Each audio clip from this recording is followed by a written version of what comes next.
You yanahwɛ fo yɛma na kwaba de ba Ghana ba news yɛne dwumadzi do. Nnɛ yɛnye ɔpanyin a eba ɔman Ghana mu amanyɛsɛm na som a wasom ɔman Ghana papaapa ɔyɛ Honorable Abraham Dwuma Odoom, former MP for Twofo Etimokwa Mensin no. Ɔno koraa ɔbɛyɛ DC Zima Twofo Himan Lower Denkyira wɔ former President John Agyekum Kufuor ne Abredo. Wensiwara oye Omanpanyin Kufuor Pagyan onam n'edwuma pa na wayɛ nti ɔbɔsom wɔ oye Deputy Minister for Local Government and Rural Development na abeko na nso oye Ministry of Health. The master ye bieni ɔbɔsom wɔ hɔ. Mprempren yɛ kɛsɛ oye Policy Advisor for African Competitive Rice Project. Yɛhwɛ rice project dwumadzi bi ɔkɔdo wɔ Nigeria manima opinioni no kodi dam dwuman n'enyim ende ono na yenye no bɔtwetwe nkomo ono abompocho ye ma kwaba zeba oye hene dwumadzi do amejo so boja pom tiden na me adum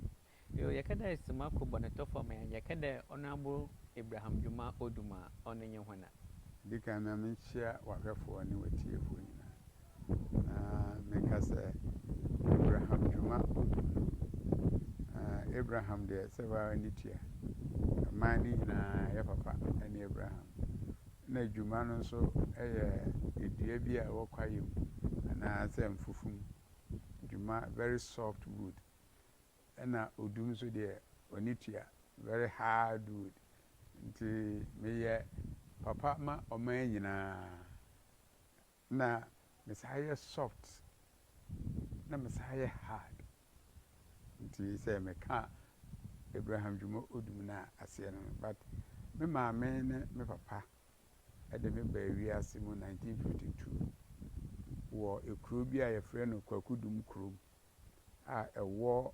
between Dunkwa Ofen na Twofo Praso. Me maame free Twofo ayase na me papa free Denkyira in Shayem number 1. Number 2 no na me ka say na a friend saying Aboagye da Costa edi hine wo ho nti na che say me krom ene me papa krom ne Aboagye da Costa aben na me papa ewu mo Kwakudum omo wu mo Kwakudum krom no na me ya adom ma ye betena Dunkwa afa na papa be ye choba na ma me nya school ekoye ewo Catholic Boys School Dunkwa Ofen anti 68 na me ko wie wo St. John's secondary for my O levels.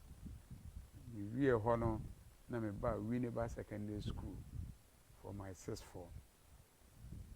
Me wie no Mantoaso University me tena me adwuma kakra ansana me ba University School of Administration. Na me sa ko Cocoa Products Factory takrade koye me national service aho na mpanyimfo no hwɛ adwuma a me bɔna ye ma me krat ha sɛ me ye management trainee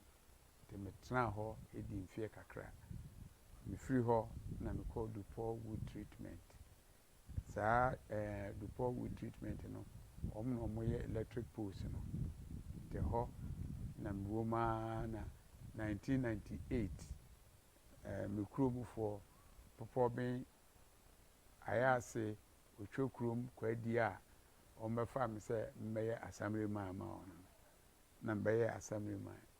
the 2000 no na nyame aduma mbeye MPP candidate for Twofo Himan Lower Denkyira yakon ya ma me ka no sabre no na ye nuanom NDC for ne kuta seat no mentumi anje na emom mete de na omudi EBTN no efiri 18,000 by 1,500 aho na chire na President Kufuor efa me as DC for Twofo Himan Lower Denkyira nti MPP first DC for Twofo Himan Lower Denkyira ene Abraham Dwuma Odoom.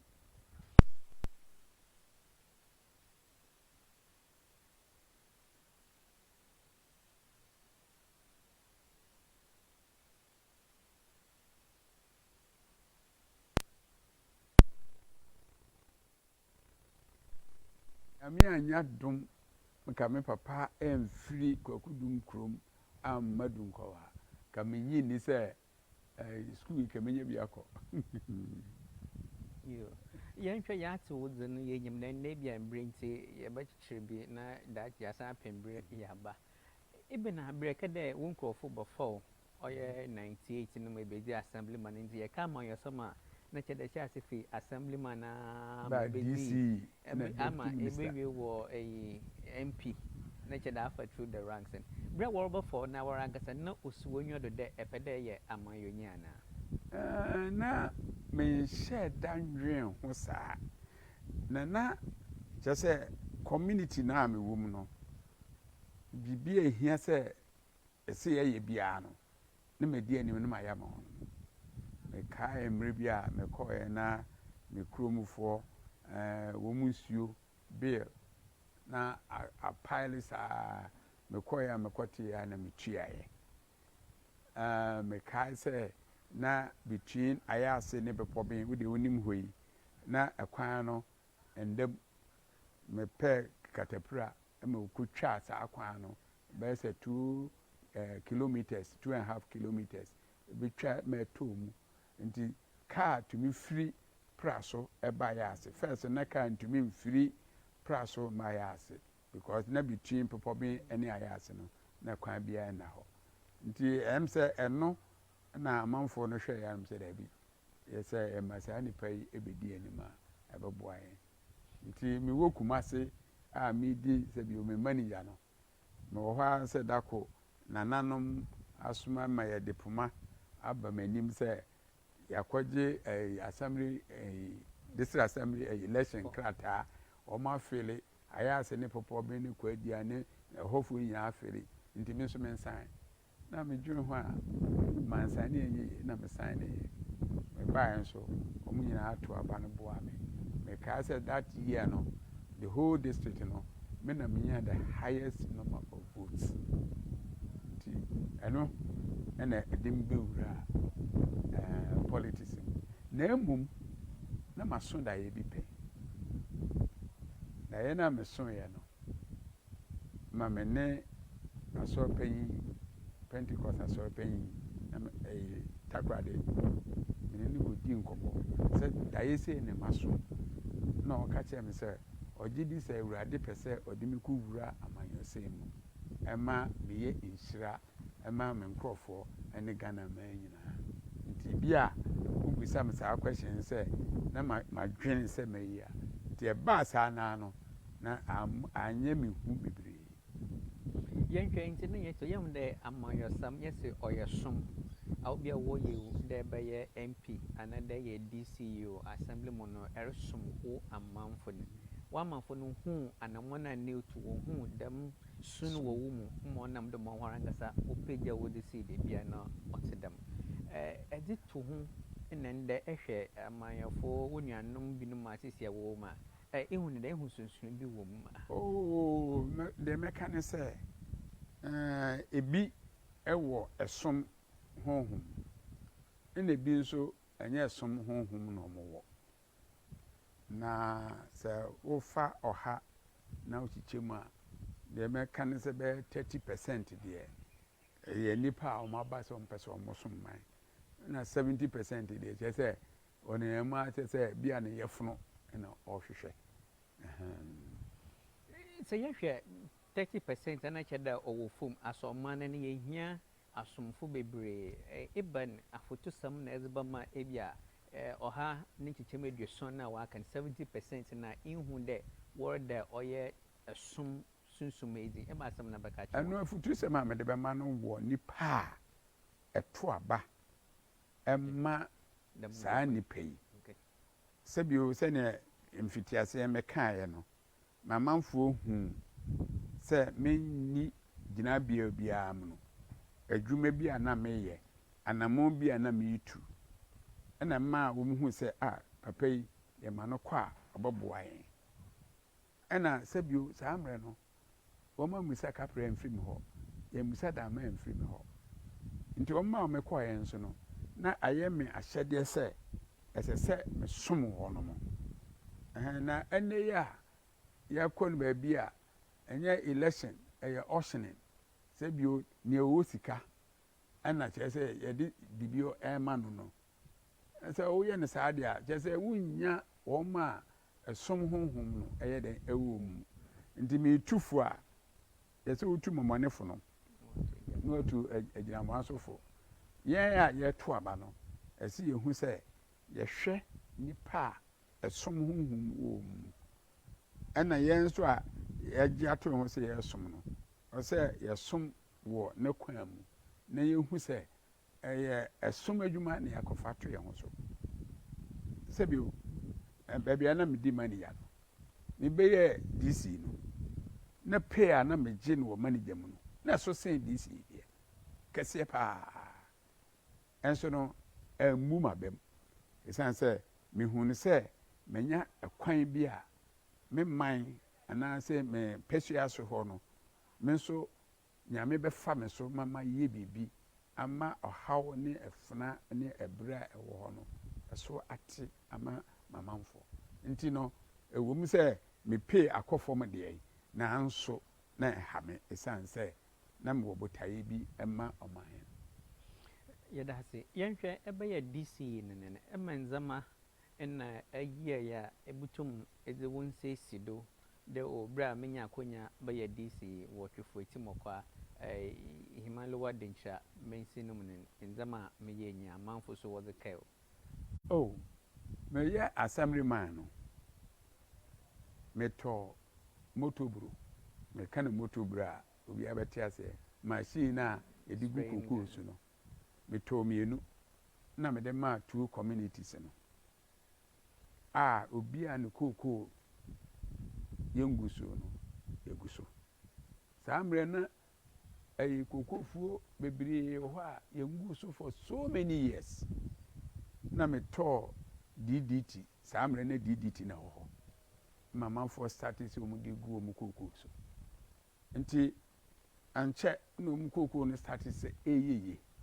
nti 1998 na me ye o nti 99 2000 no a me be ye parliamentary candidate no na president Kufo eba ho ebe yi me kireye na ho na people being for ka se papa Odoom yene ya de hie saa na mo anu watu ha wa man mfidi a ye di spray ye kokoo nti pese ye de tu anim se won so se ye to abama wa de na obeye wo kokoo ho amayen sanse ye nyina ye kokoo akuafo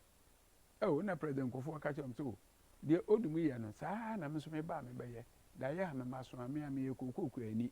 nti se me ba ye beye mass spray nti se me ka na se me no me started mass spraying no ansa na president Kufo beye president na ode ne mass spraying eba ena ye to aba na nwini sanse sa time no na seat ni NDC for seat NDC for EBT be say 18,000 de metumi ye ya anse mete so am about 1,500 nti about 1,500 no na am say president Kufo hu say my ade nti o ma me ye DC wo ho nti me ye DC no na me ba Koko Research Institute ebeka chirom say na mo a metu wo ho me di ye adwumanie nti me pese me behwe say emmoa bi wo ho ana research work bi wo ho a o metumi di abeta akira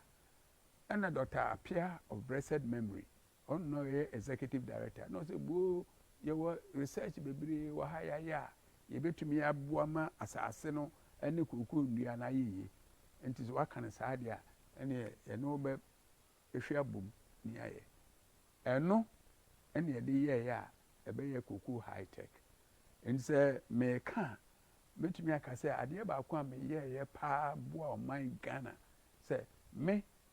ena me so de kokoo high tech ebaye ye no be se 1-2 years no ena yese utumu se kokoo aso wo ho amatwufu akuafo no diye ne obo ne dan ya adaha no no echenyi obo chense de oda so mi so kwadwuma so oto vono na chese utumu se no ma kosu ye wo ho dwadifo omunyi bia kofa de ba ne yeto ne ade na ho na president kofo teye ana o ma team free castle ene cocoa board eba me nchen say yesi na mo we ni watu nti chechire yemu ja ye de mo call farms wo sa amre na make me Dr. Hansen